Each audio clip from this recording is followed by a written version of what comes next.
অনেক প্রতিকূলতা সত্ত্বেও গণতন্ত্রের পথকে সুগম করার উদ্যোগ ও প্রয়োজনীয় ব্যবস্থা গ্রহণে অন্তর্বর্তী সরকারের প্রধান উপদেষ্টা ড. মোহাম্মদ ইউনূস, উপদেষ্টা মণ্ডলীর সদস্য ও সংশ্লিষ্ট সবাইকে আন্তরিক ধন্যবাদ জানিয়েছেন বিএনপির ভারপ্রাপ্ত চেয়ারম্যান তারেক রহমান। জুলাই গণ অভ্যুত্থানে মানবতা বিরোধী অপরাধের মামলায় হাসিনা সহ ৩ জনের বিরুদ্ধে তৃতীয় দিনের মতো চতুর্থ সাক্ষ্য গ্রহণ আজ হয়েছে।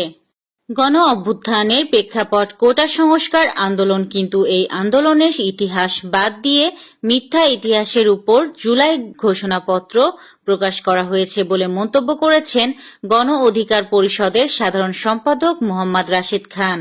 জয়পুরহাটে জামায়াতের গণমিছিলে ভুল করে খালেদা জিয়ার বিরুদ্ধে স্লোগান, পরে দুঃখ প্রকাশ। বিএনপির স্থায়ী কমিটির সদস্য আমির খসরু মাহমুদ চৌধুরী বলেছেন, নির্বাচনের রূপরেখা ঘোষণা মানেই নির্বাচন হয়ে যাওয়া নয়, তাই নির্বাচন শেষ না হওয়া পর্যন্ত সবাইকে ঐক্যবদ্ধ থাকতে হবে। বুধবার বিকালে চট্টগ্রামের নিউ মার্কেট মোড়ে বিজয় মিছিলের আগে এক সমাবেশে তিনি একথা বলেন। জুলাই অভ্যুত্থানের স্পিরিটকে ধারণ করেই রাষ্ট্র এগিয়ে যাবে। ফারুকী আজম। ক্যাম্পাসে বিভিন্ন সময় অপরাধের দায়ে নিষিদ্ধ ঘোষিত ছাত্রলীগের নেতাকর্মী সহ 28 জন শিক্ষার্থীকে শাস্তি দিয়েছে পাবনা বিজ্ঞান ও প্রযুক্তি বিশ্ববিদ্যালয়। এর মধ্যে 11 জনের আজীবনের জন্য সনদ বাতিল, 7 জনের 3 বছরের জন্য সনদ স্থগিত, 6 জনকে আজীবন বহিষ্কার এবং 4 জনকে 3 বছরের জন্য বহিষ্কার করা হয়েছে। রাজধানীর কাওলা এলাকায় বাসের ধাক্কায় মোটরসাইকেল আরোহী অজ্ঞাতনামা এক নারী নিহত হয়েছেন।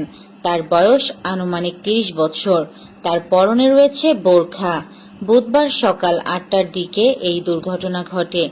গাজা উপত্যকার নুসাইরাত শরণার্থী শিবিরের কাছে একটি ত্রাণবাহী ট্রাক উল্টে 20 জন নিহত হয়েছেন। এ ঘটনায় আহত হয়েছেন আরও অনেকে। বুধবার এক প্রতিবেদনে এ তথ্য জানিয়েছে সংবাদ মাধ্যম আল জাজিরা। চাঁদে পারমাণবিক চুল্লি নির্মাণের পরিকল্পনা করছে যুক্তরাষ্ট্র। মার্কিন গণমাধ্যমের তথ্য অনুযায়ী 2030 সালের মধ্যে চাঁদে পারমাণবিক চুল্লি নির্মাণের পরিকল্পনা দ্রুত বাস্তবায়ন করবে দেশটির মহাকাশ সংস্থা নাসা। খবর বিবিসির। এর আগে জাতীয় দল বা বয়স ভিত্তিক কোনো পর্যায়ে কখনোই লাওসের মুখোমুখি হয়নি বাংলাদেশ।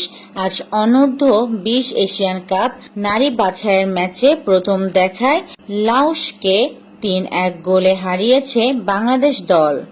মেসি রামোসদের টুর্নামেন্টে নারী রেফারিকে পরিবারসহ হত্যার হুমকি। এই ছিল আজকের শীর্ষ সংবাদ। ছিলাম আমি ইয়াসমিন আক্তার, সুরমা টিভি 24।